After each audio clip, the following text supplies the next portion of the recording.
when he was constricted or when he was sad, he used to say, Allahumma inni abduk, oh Allah, I'm your slave, and the son of your slave, wabnu abdik, wabnu amatik, and the son of your female slave. The Emma is a female, the abd, male slave, Emma, female slave. Nasiyati biyadik, my forelock is in your hands, meaning all of my, if you control someone by his head, by his forelock, the front of his hair, you can drag him anywhere, right? So it's an expression that says, everything of my affairs is in your hands. Maldin fiya hukmuk, your ruling is happening. Whatever you rule is happening to me. Adlun fiya qada'uk, your judgment upon me is always fair. I'm never being treated unfairly. As'aluka bi kulli ismin huwa lak, I ask you about with every name that you possess. Allah has so many names. Sammayta bihi nafsak, that you named yourself with it. أو أنزلته في كتابك, or you revealed it in your book.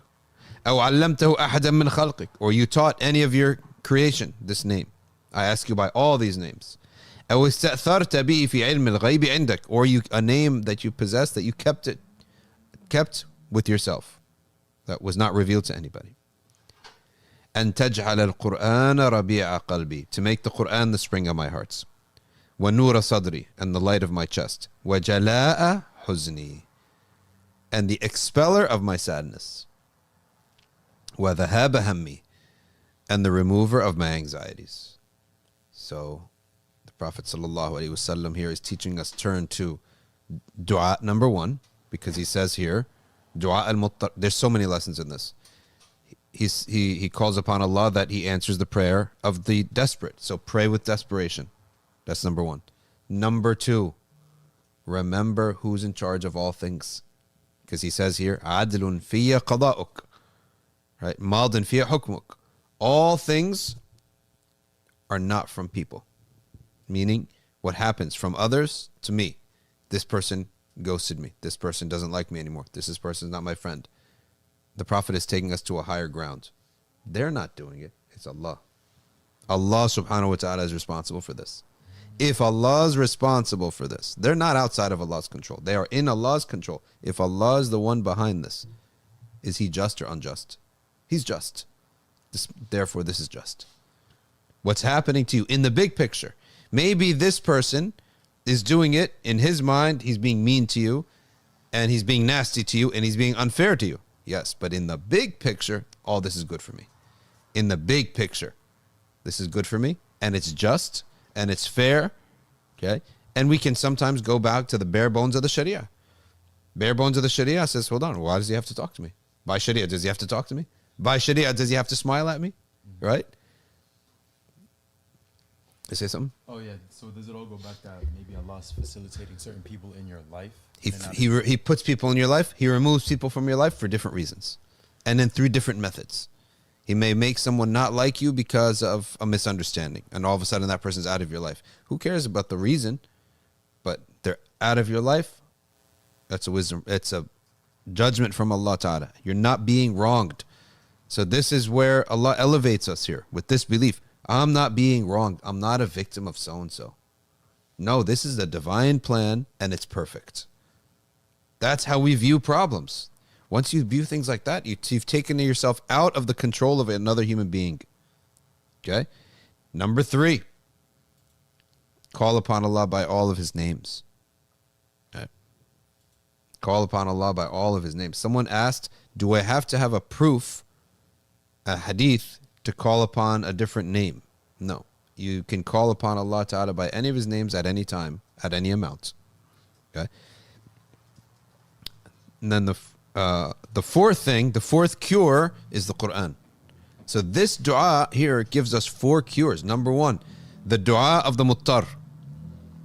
Okay. Mujib al-muttar. It's actually in another, the previous dua. Oh Allah, you answer the person who prays with desperation. So that means it's not necessary that Allah Ta'ala answers the one who's casual in his prayer. Oh Allah, forgive my sins and alleviate my hardships. You don't sound like someone who needs forgiveness. Like you don't sound like that. Okay?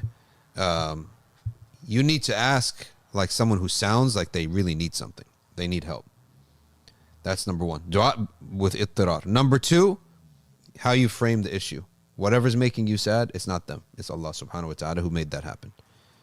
For a bigger picture, maybe far better, better for you that this happens. So adlun fiya qada'uk. Whatever you judge, it's just.